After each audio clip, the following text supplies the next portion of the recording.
Pesan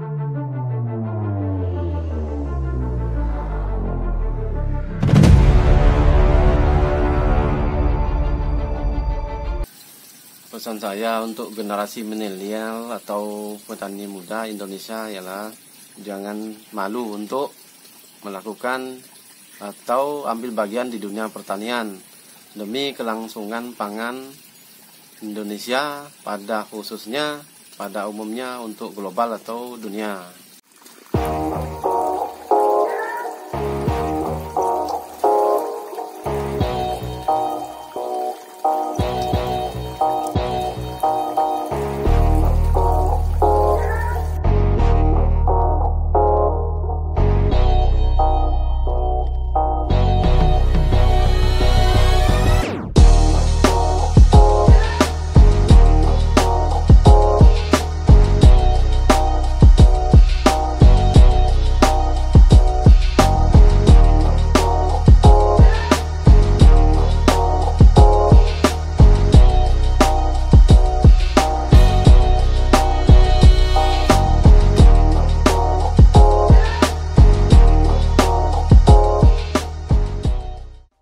Assalamualaikum warahmatullahi wabarakatuh.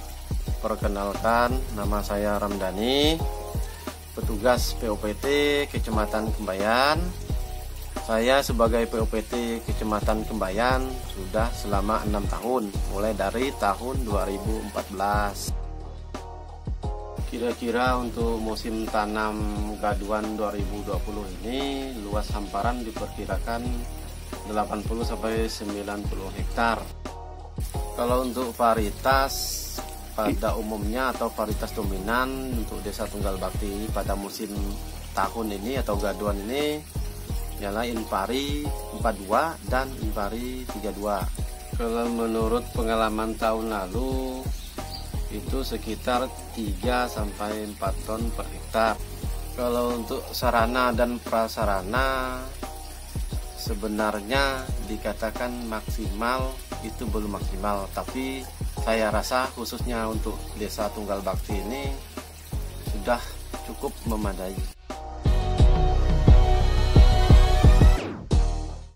Dari hasil pantauan di lapangan atau telah melakukan pengamatan beberapa kali untuk musim gaduan 2020 ini, ditemukan beberapa OPT ya.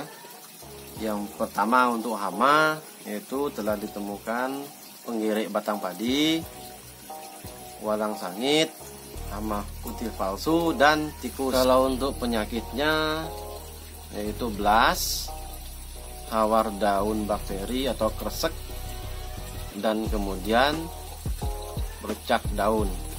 Upaya-upaya kami yang telah kami lakukan dalam hal pengendalian OPT yaitu ya, yang pertama dengan cara menerapkan prinsip PHT, yaitu budidaya tanaman sehat ya, pelestarian musuh alami ya, pengamatan teratur atau pengamatan mingguan, dan petani sebagai ahli PHT.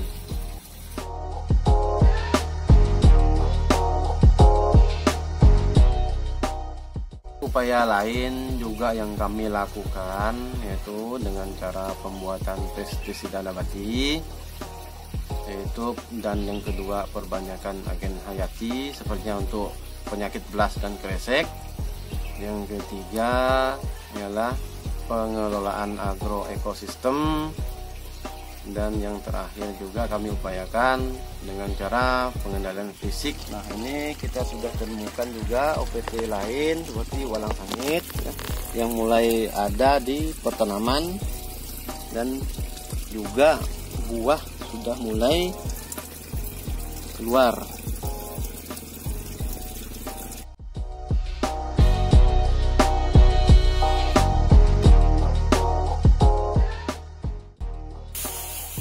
Nah, ini kita temukan juga ya, ada gejala serangan daripada penggerik batang ya, penggerik batang padi.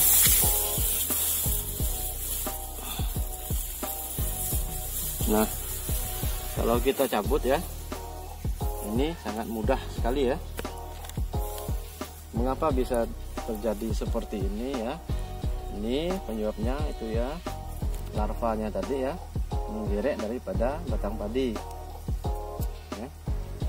Nah kalau yang ini namanya ya belas daun, itu ditandai dengan ya seperti belah ketupat dan titik pusatnya ada berwarna putih. Nah seperti inilah contohnya daripada belas daun.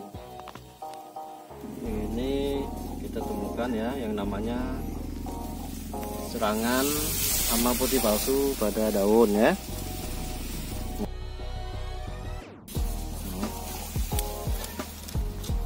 Terus ini apabila kita buka ya, nah ini telur daripada larva hama putih palsu ya.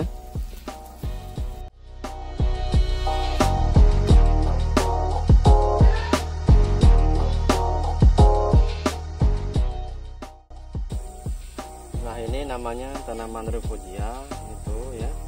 Nanti kita upayakan pada musim tanam berikutnya atau kedepannya kita akan upayakan diperbanyak menanam tanaman refugia.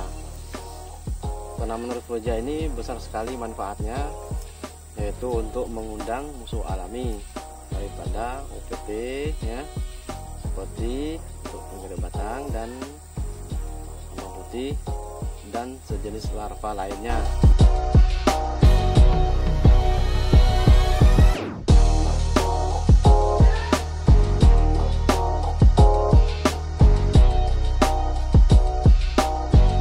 Untuk kedepannya saya melihat pertanian ini semakin maju dan berkembang dengan teknologi-teknologi yang ada, dan itu pun apabila kita dukung dengan diterapkan atau dilaksanakan di lapangan. Suka duka menjadi seorang petugas PUPT, yang pertama sukanya ialah kita lebih dekat dengan anggota kelompok tani atau petani itu sendiri ya. Dan yang kedua, kita lebih kenal OPT atau serangga atau musuh alami yang ada di lapangan. Kemudian dukanya apabila di suatu wilayah pengamatan itu terjadi serangan yang sulit kita jangkau dan temui melalui jalan yang berliku-liku, yaitu seperti jalannya rusak, becek dan sebagainya. Pesan saya untuk generasi milenial atau petani muda Indonesia ialah jangan malu untuk melakukan atau ambil bagian di dunia pertanian demi kelangsungan pangan Indonesia, pada khususnya pada umumnya untuk global atau dunia.